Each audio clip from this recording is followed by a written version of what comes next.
Hello everyone, this is Venom Geek Media here, and today we're going to be going into Cardassian politics. I said in my video on Romulan politics that while the two cultures are similar, there are actually distinct differences between Romulan and Cardassian political culture. So today, we're going to take an in-depth look at Cardassian political culture and history in order to understand why. So without any further ado, let's get into it. I want to open with a point. I'm sure most of you will agree that it is actually a bit of a cliched thing to say that the word fascist is overused today. We've been saying this for many years at this point, probably ever since the internet started. It's still just as true as ever. We've come to expect it in the political realm. This person's a fascist, that person's a fascist, they're all fascists, everyone's a fascist, we're all electing fascists every day. No matter what we do, obviously, for most people, that's just complete white noise. However, what's really bugged me, as of recently, is it's becoming overused in the creative space as well. I think what really drove it home was, I'm a big fan of all versions of Dune, but I'm a big fan of Denis Villeneuve's new films, and I like to listen to him talking behind the scenes and all of that, and I've got the art books. When I read them, I hear his voice, I hear his accent in my head. He talks about the Baron Harkonnen and the Harkonnen society. He says that they are a fascist society, which just makes me facepalm, because, well, Denis, you know better. They're a hereditary aristocracy. The Baron Harkonnen rules because he is the descendant of the previous Baron Harkonnen, and one day a Fade Harkonnen will rule because he's the descendant remotely of the Baron, so on and so forth. That's not fascism. Now, I think I understand what he means in that, in terms of cinematic language, they present Gyatt Prime, they present the Harkonnens as fascist. Bringing it back to Star Trek, Law Reloaded about a year ago did a video about the Federation and their choice of allies and called the Klingons fascists. I wouldn't be surprised if at some point he's called the Romulans fascists, the Dominion fascists. So basically what this leaves us is a definition of fascism that is not very useful.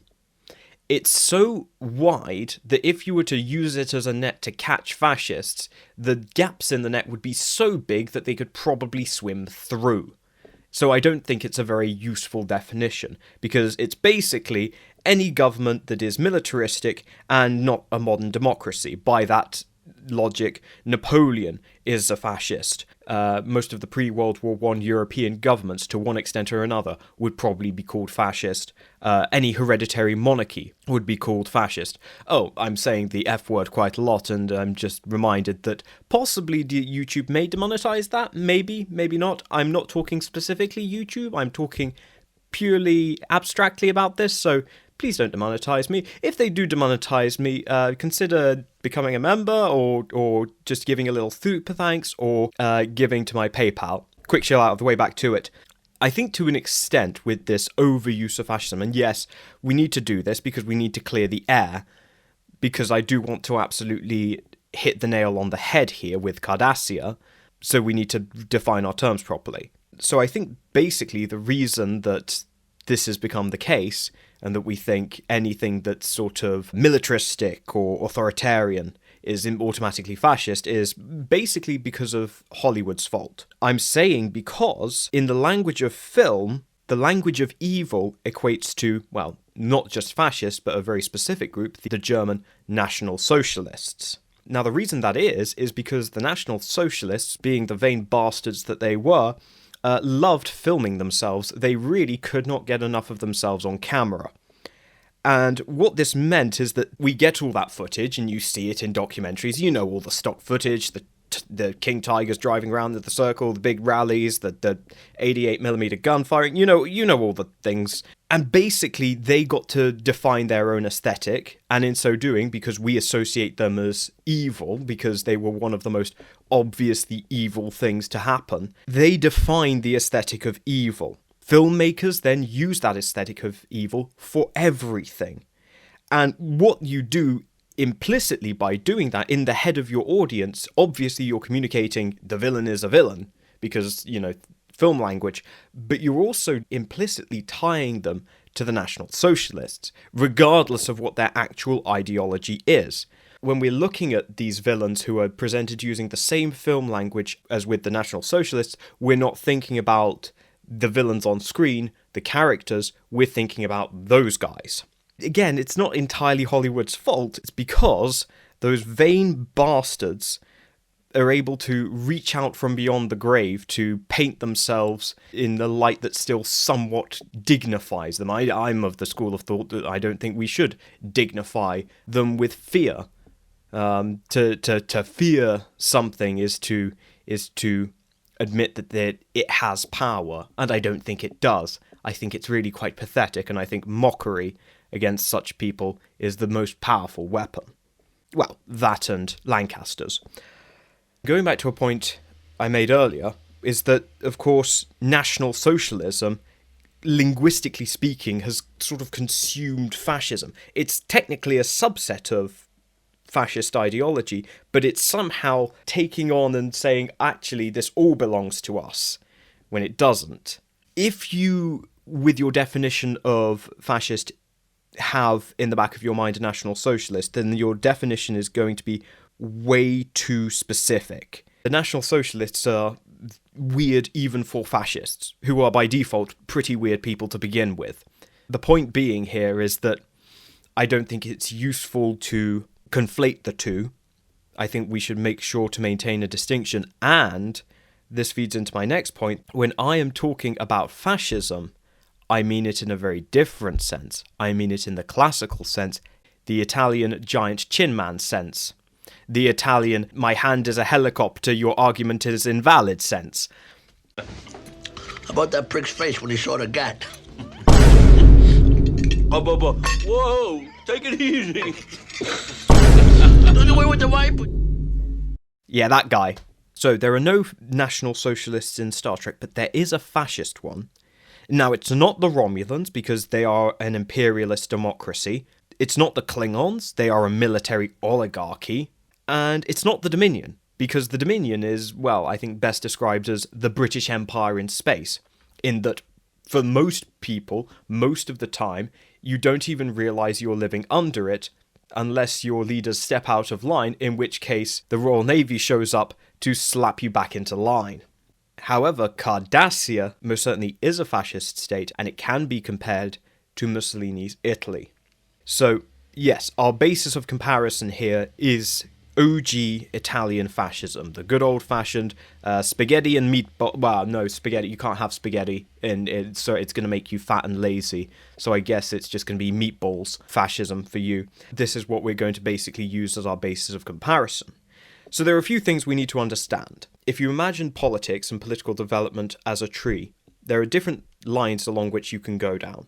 First and foremost, fascism is firstly a revolutionary ideology. It seeks to destroy and replace what comes before it. It is not actually conservative, it is a destructive ideology that seeks to deconstruct and repurpose that which it captures.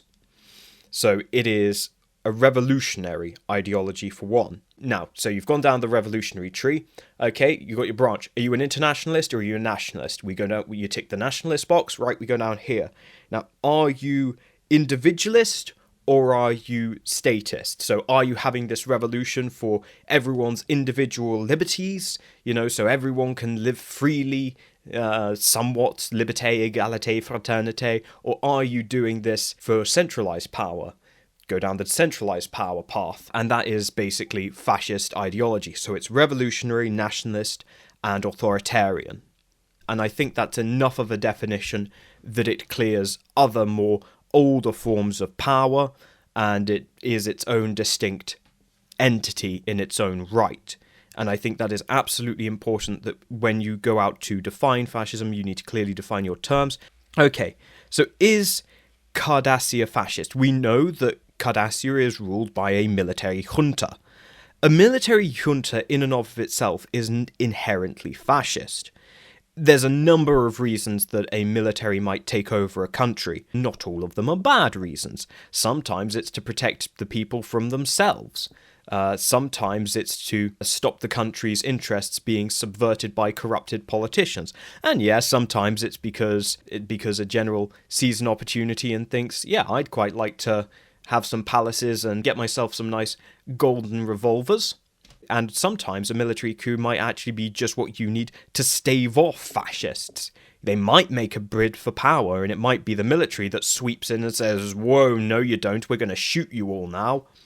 So, military juntas aren't inherently fascist, but if they want to stay in power for a long time, rather than restore whatever was the previous authority political structure, then they will often become so basically as a long-term survival strategy, because what it will do is give them a unifying ideology. You know, the military takes power, military enjoys high trust, but then you go into government and you're going to do all the things that governments normally do. Down and down you go, less popular you get, and you find yourself you're in the same place as the last guy. That's where having a unifying ideology, particularly like fascism, which plays into a lot of things that work for the military, that comes in very handy. So how did Cardassia get to be a fascist state? Well, actually, we have a pretty good idea of the timeline, at least somewhat, thanks to Gul Madred. Gul Madred, played by the late great David Warner, similar age to Patrick Stewart.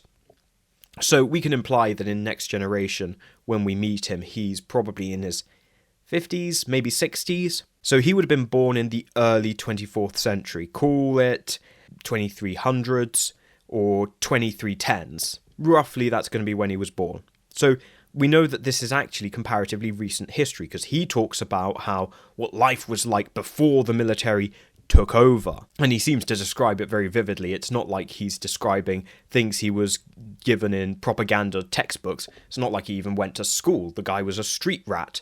So that suggests that, yes, it was in fact a relatively recent development. Here's the timeline that I've constructed, and I will say that a lot of this is fan canon, but I think it does line up. So for most of history, Cardassia is ruled by an aristocratic ruling class. Maybe it's the Hibitians themselves. And basically, we're moving relatively slow pace of technology. They're in space, but they're not really advancing all that fast. Once they get into space and they realise that further space travel will require a lot more investment, they kind of go off the whole idea.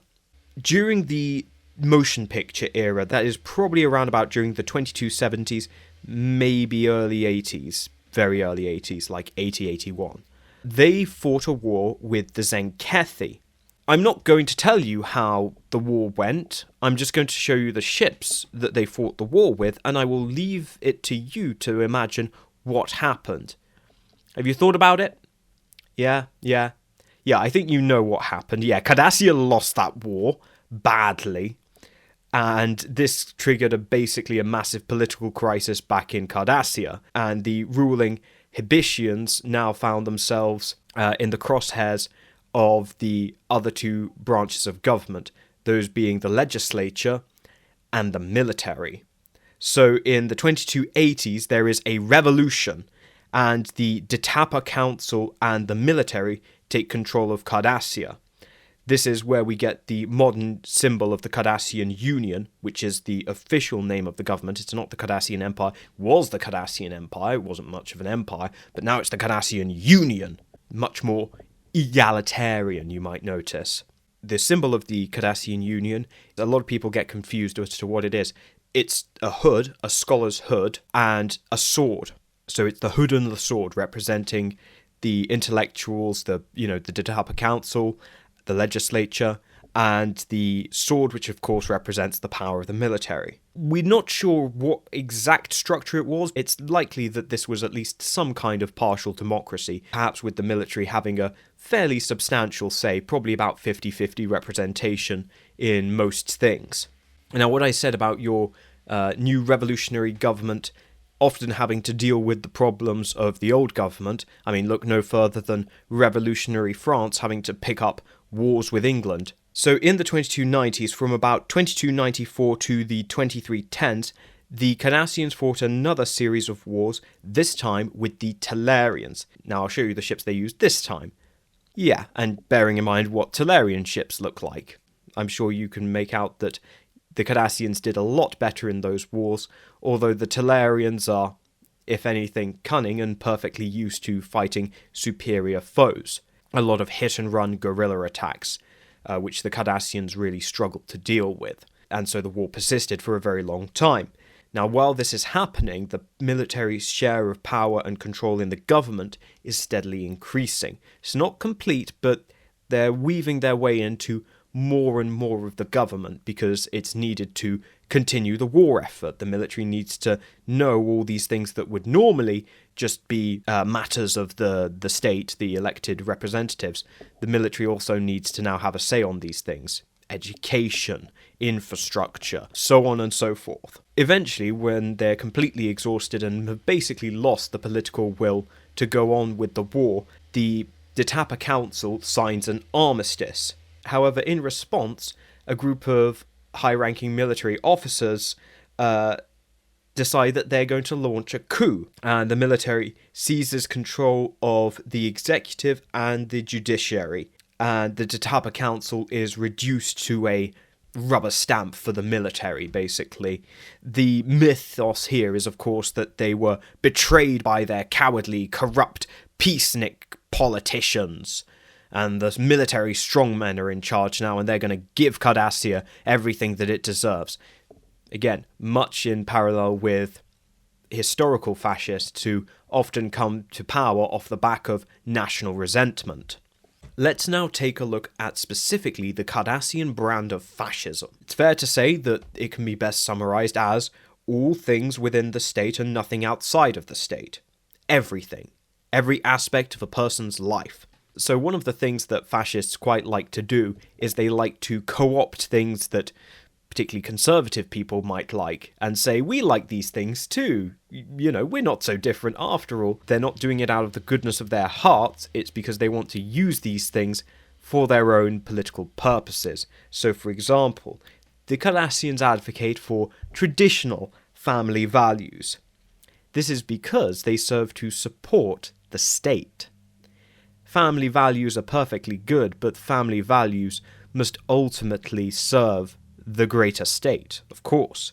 You know, the family is simply a microcosm of the state. I think Gyatt says that once. So, by all means, have lots and lots of children. It's absolutely important and good for the state to have future soldiers. Respect your elders. Venerate them, as you would your state leaders. There's, of course, a strong patriarchal father figure in the home. And again, hopefully, you know, if he's worth anything, he serves in the military, unless he's some kind of spineless coward.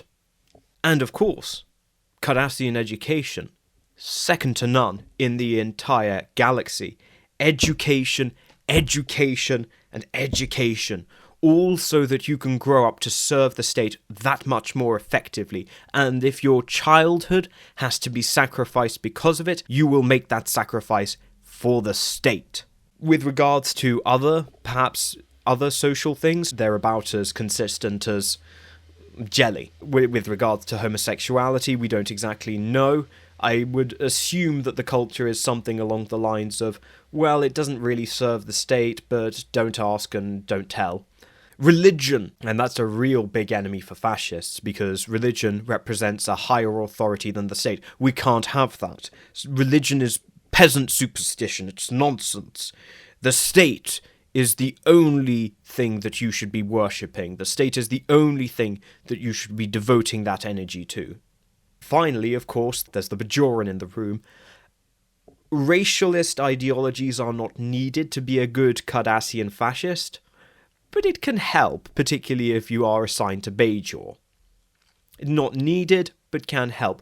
Ultimately, bearing in mind that this brand of fascism is devoted to the state. If tomorrow Bajor gets a appropriate government to the military's satisfaction, then Bajorans are fine. They're just like us. They're a brother people, as are the Romulans, as long as their interests align with our interests. then of course otherwise they are enemies of the state and enemies of the people, and they must be wiped out, all to safeguard the state.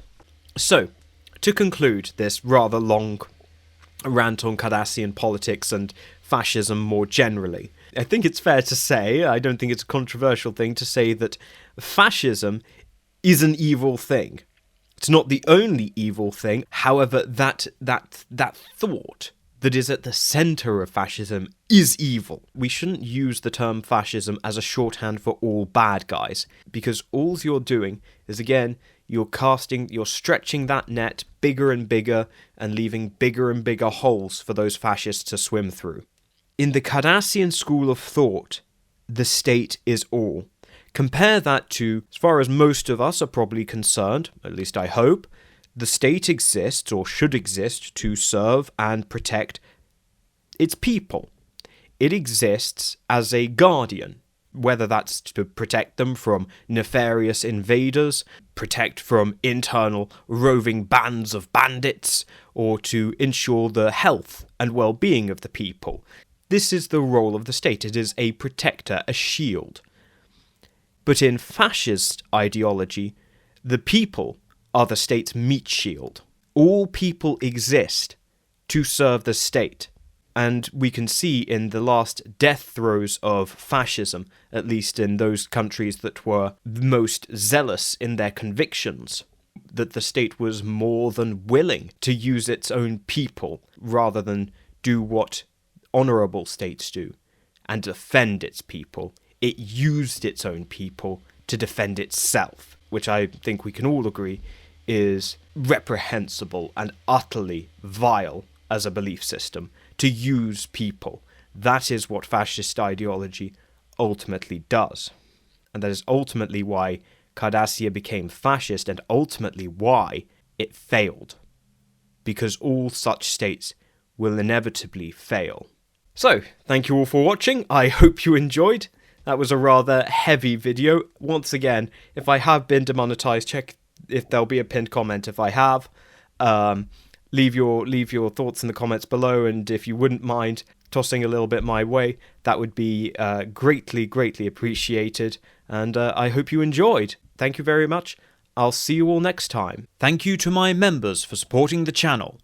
My glorious Navarks, Tully DT, Rella, David Reeves, Macross Schaffer, and Sean Farrell. My dutiful commanders, Philip Tye, Birdmonster, Jeff Hallam, Mark Philippe, Robert Kahn Strider, Narata, Nathaniel Mead, Gabe Logan, Adam Bowman, Nicholas Walsh, Martin McConville, JC Tech Wizard, Alcara Dreamer, Gloom Cookie, and Der Monarch.